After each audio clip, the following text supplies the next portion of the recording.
Hello friends, GK गुरु जी अड्डा के YouTube platform पे मैं शैलेश आप सभी का हार्दिक स्वागत करता हूं। प्यारे साथियों, जैसे कि आप सभी को पता होगा, सीटेट का एग्ज़ाम 15 दिसंबर को होगा। लगातार आपका प्रैक्टिस सेट चल रहा है। एसएसटी में कुछ टॉपिक बचे थे, उनको करवा देता हूं और प्रैक्टिस आपकी लगातार चलती रहेगी। आप लोग चैनल पर नए हैं तो सब्सक्राइब करें, वीडियो को लाइक करिए, अपने दोस्त भाई बहन तक ज़रूर इसको शेयर करें। चलिए, आज का हमारा जो टॉपिक है, कपड़ा, लोहा व इस्पात उद्योग, textile, iron and steel industries. Bharat के पश्चिमी तट पर गुजरात स्थित सूरत हिंद महासागर के रास्ते होने वाले व्यापार के सबसे महत्वपूर्ण बंदरगाहों में से एक था। डच और ब्रिटिश व्यापारिक जहाज 17वीं सदी की शुरुआत से ही इसी बंदरगाह का इस्तेमाल करने लगे थे। 18वीं सदी में इस बंदरगाह का महत्व गिरने लगा। सूती कपड़े के मशीनी उत्पादन से 19वीं सदी में ब्रिटेन को दुनिया का सबसे प्रमुख औद्योगिक राष्ट्र बना दिया था।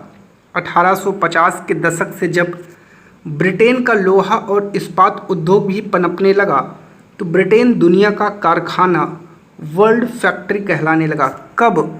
जब 1850 के दशक से लोहा और इस्पात उद्योग पनपने लगा।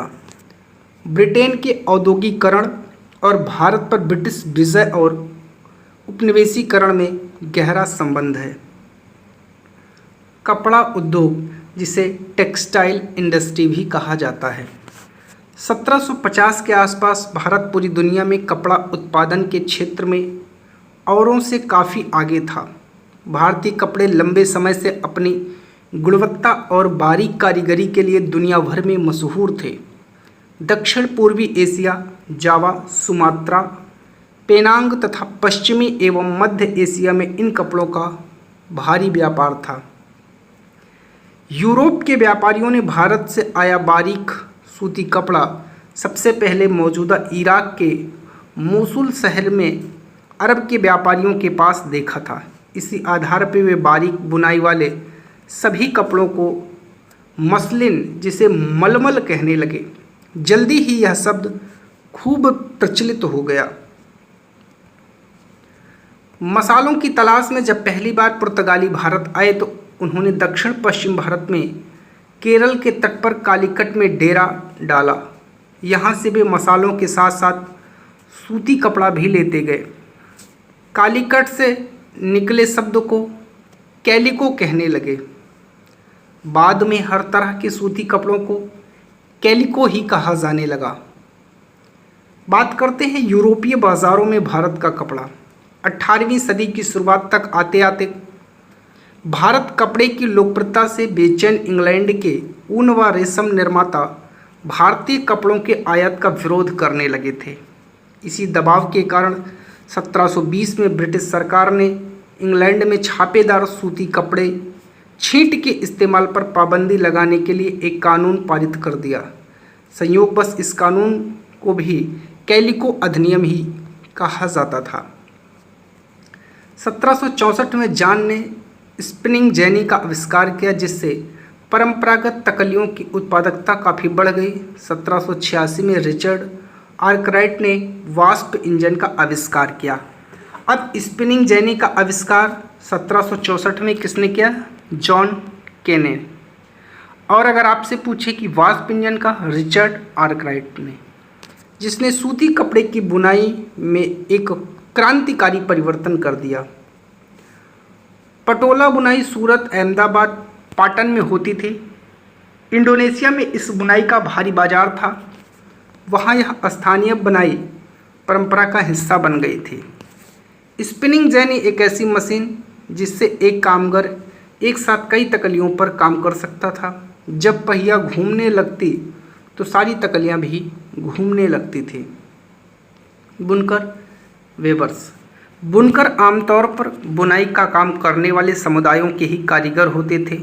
वे पीढ़ी दर पीढ़ी इसी हुनर को आगे बढ़ाते थे। बंगाल के तांती, उत्तर भारत के जुलाहे, मोमिन, दक्षिण भारत के सालेवा, कैकोल्लार तथा देवांग समुदाय बुनकरी के लिए प्रसिद्ध थे। रंगीन कपड़ा बनाने के लिए रंगरेज इस धागे को रंग देते थे। छपाईदार कपड़ा बनाने के लिए बुनकरों को चिप्पीगर नामक माहिर कारीगरों की जरूरत होती थी जो ठप्पे से छपाई करते थे। भारतीय कपड़े का पतन। इंग्लैंड में बने सूती कपड़े ने 19वीं सदी की शुरुआत तक भारतीय कपड़े को अफ्रीका, अमेरिका, यूरोप के परंपरागत बाजारों से बाहर कर दिया था। इसी वजह से हमारे यहाँ के हजारों बुनकर बेरोजगार हो गए। सबसे बुरी मार बंगाल के बुनकरों पर पड़ी। 1830 के दशक तक भारतीय बाजार ब्रिटेन में बने सूती कपड़े से पट गए। दरअसल 1880 के दशक तक स्थिति यह हो गई थी कि भारत के लोग जितना सूती कपड़ा पहनते थे उसमें से 2/3 ब्रिटेन का बना होता था। इससे न केवल बुनकरों को बल्कि सूत काटने वाले को, जो सूत काटने वाले थे, उनकी भी हालत जर्जर हो गई। जो लाखों ग्रामीण महिलाएं सूत काट कर अपनी आजीविका चला रही थी वे सब बेरोजगार हो गई। राष्ट्रीय आंदोलन के दौरान महात्मा गांधी ने भी लोगों से आह्वान किया, आयातित कपड़े का बहिष्कार करें और हाथ से बने सूत और हाथ से बने कपड़े ही पहने। इस तरह खादी राष्ट्रवाद का प्रतीक बनती चली गई। चरखा भारत की पहचान बन गया और 1931 में भारतीय राष्ट्रीय कांग्रेस के तिरंगे झंडे के बीच वाली पट्टी में इसको जगह दे दी गई। सूती कपड़ा मिलों का उदय। भारत में पहली बार सूती कपड़ा मिल 1854 में बम्बई में स्थापित हुई। आपके लिए बहुत इम्पॉर्टेंट है, याद रखिएगा। यह कताई मिल थी। भारत में औद्योगिक सूती वस्त्रोत्पादन की पहली बड़ी लहर प्रथम विश्व युद्ध के समय दिखाई दी, जब ब्रिटेन से आने वाले कपड़ों की मात्रा में काफ़ी कमी आ गई थी और सैनिक ज़रूरतों को पूरा करने के लिए भारतीय कारखानों से कपड़े का उत्पादन बढ़ाने की मांग की जाने लगी।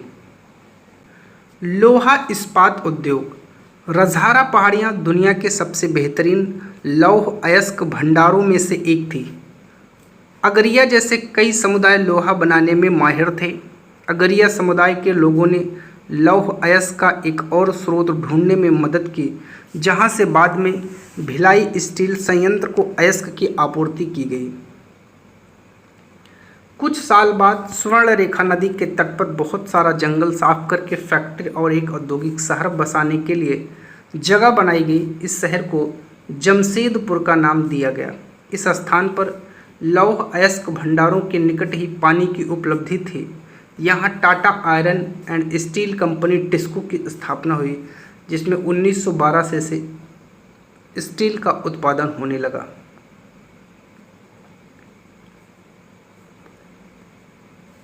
टीपू सुल्तान की तलवार और उर्ज स्टील। टीपू सुल्तान की तलवार की धार इतनी सख्त और पैनी थी कि वह दुश्मन के लौह कवच को भी आसानी से चीर सकती थी। इस तलवार में यह गुण कार्बन की अधिक मात्रा वाली उर्ज नामक स्टील से पैदा हुआ था, जो पूरे दक्षिण भारत में बनाया जाता था। इस उर्ज स्टील की तलवारें बहुत पैनी और लहरदार होती थी। इनकी यह बनावट लोहे में गड़े कार्बन के बेहद सूक्ष्म कणों से पैदा होती थी। प्राच्यवाद की परंपरा। सन 1783 में विलियम जोन्स नाम के एक सज्जन कलकत्ता आए। उन्होंने ईस्ट इंडिया कंपनी द्वारा स्थापित एक सुप्रीम कोर्ट में जूनियर जज के पद पर तैनात किया गया। कानून का माहिर होने के साथ साथ जोन्स एक भाषाविद थे। जोन्स ने एशियाटिक सोसाइटी ऑफ बंगाल का गठन किया, इम्पॉर्टेंट है आपके लिए, और एशियाटिक रिसर्च नामक शोध पत्रिका का प्रकाशन शुरू किया। जोन्स और कोलब्रुक भारत के प्रति एक खास तरह का रवैया रखते थे। वे भारत और पश्चिम दोनों की प्राचीन संस्कृतियों के प्रति गहरा आदर भाव रखते थे। उनका मानना था कि हिंदू और मुसलमान के असली विचारों व कानूनों को उन्हीं रचनाओं के जरिए समझा जा सकता है और इन रचनाओं के पुनः अध्ययन से ही भारत के भावी विकास का आधार पैदा हो सकता है। इस प्रक्रिया में अंग्रेज भारतीय संस्कृति के अभिभावक और मालिक दोनों की भूमिका निभा रहे थे। हेस्टिंग तथा अन्य प्राच्यवादी भारतीय विद्वानों से विभिन्न भारतीय भाषाएं सीखना चाहते थे, जिन्हें वह कई बार केवल बोलियां समझते और वर्नाकुलर का नाम देते थे। हेस्टिंग ने पहल करके कलकत्ता मदरसे की स्थापना की और उनका विश्वास था कि यहाँ की प्राचीन रीति रिवाज और यहाँ की ज्ञान संपदा ही भारत में ब्रिटिश शासन के आधार होने चाहिए। प्राच्यवादी क्या होते हैं? एशिया की भाषा और संस्कृति का गहन ज्ञान रखने वाले लोगों को प्राच्यवादी कहते हैं। मुंशी, एक ऐसा व्यक्ति जो फारसी पढ़ना लिखना और पढ़ना जानता है, मुंशी कहलाता था। वर्नाकुलर, यह शब्द आमतौर पर मानक भाषा से अलग किसी स्थानीय भाषा या बोली के लिए इस्तेमाल किया जाता है। भारत जैसे औपनिवेशिक देश में अंग्रेज रोजमर्रा इस्तेमाल के स्थानीय भाषाओं और साम्राज्यवादी शासकों की भाषा अंग्रेजी के बीच फर्क को चिन्हित करने के लिए इस शब्द का इस्तेमाल करते थे। व्यवसाय के लिए शिक्षा, 1854 में ईस्ट इंडिया कंपनी के लंदन स्थित कोर्ट ऑफ डायरेक्टर ने भारतीय गवर्नर जनरल को शिक्षा के विषय में एक नोट भेजा। कंपनी के नियंत्रक मंडल के अध्यक्ष चार्ल्स वुड के नाम से जारी किया गया इस संदेश को वुड का नीति पत्र, वुड डिस्पैच के नाम से जाना जाता है। इस दस्तावेज में भारत में लागू होने वाली शिक्षा नीति की रूपरेखा स्पष्ट करते हुए एक बार फिर दोहराया गया है कि प्राच्यवादी ज्ञान के स्थान पर यूरोपीय शिक्षा को अपनाने से कितने व्यवहारिक लाभ होंगे। वुड के नीति पत्र में यह भी तर्क दिया गया कि यूरोपीय शिक्षा से भारतीयों के नैतिक चरित्र, मोरल कैरेक्टर का उत्थान होगा।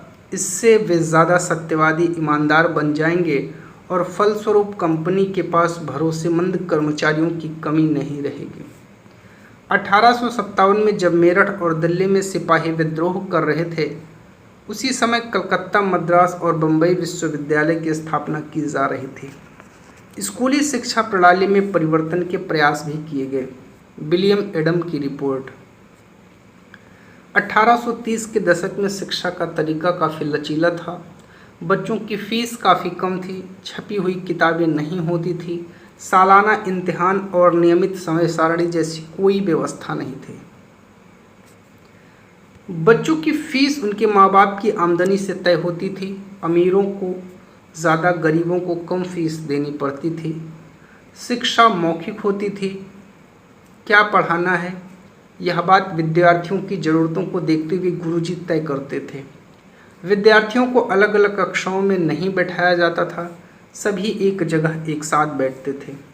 फसलों की कटाई के समय कक्षाएं बंद हो जाती थी, क्योंकि उस समय गांव के बच्चे प्राय खेतों में काम करने चले जाते थे। कटाई और अनाज निकल जाने के बाद वे पाठशाला दोबारा शुरू हो जाती थी। आगे हमें अब कुछ महान समाज सुधारकों के बारे में पढ़ना है, और जो आपके समाज सुधारक हैं उसके बाद उसी वीडियो में मान के चलिएगा आपका पूरा का पूरा पोर्शन कवर हो जाएगा। और बहुत ही जल्द आप सभी को एक मैराथन वीडियो भी मिलने वाली है। NCERT क्लास 8 की मैराथन वीडियो आप सभी को मिल जाएगी बहुत ही जल्द। 102 दिनों में आप लोग उसको बहुत अच्छे से देख लीजिएगा। चैनल पर नए हैं तो सब्सक्राइब करिए, वीडियो को लाइक करिए, अपने दोस्तों तक ज़रूर शेयर करिए। बहुत बहुत धन्यवाद।